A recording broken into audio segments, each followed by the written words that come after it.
Hey guys, तो आजिर भिडिओটো हल आमी घरते की धरणे घिउ बनाब पारो। तो बलक নহলে पलम नकरि भिडिओটো आरम्भ करो। घिउर বাবে মই এই ধৰণে মাখন অলপ উঠাই ৰাখিছিলো।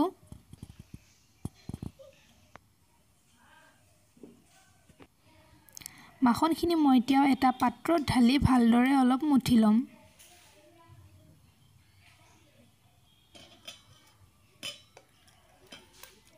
আপোনালোকে যদি বিচাৰে এইখিনি মিক্সিটো মুঠিব পাৰে, কিন্তু মই হাতে দিয়ে মুঠিছো।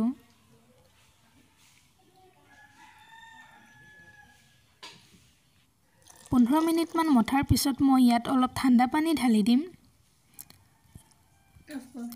পাত্ৰটো সৰু আছিল, সেইবাবে মই এটা ডাঙৰ পাত্ৰত এইখিনি ঢালি ললো।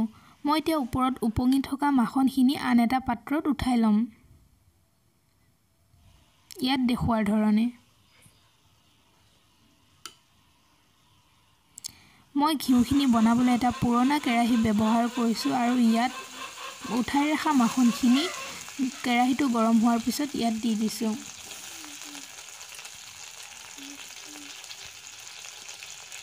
ইয়াক মোক ঘিউখিনি উতলিবলৈ আৰম্ভ কৰিলে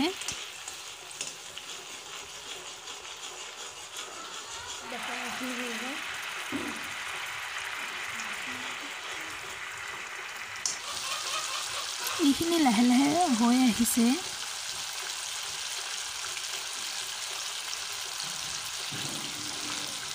এতিয়া মোৰ ঘিউখিনি প্ৰায় হৈছে, মই এতিয়া গেছটো অফ কৰি দিম।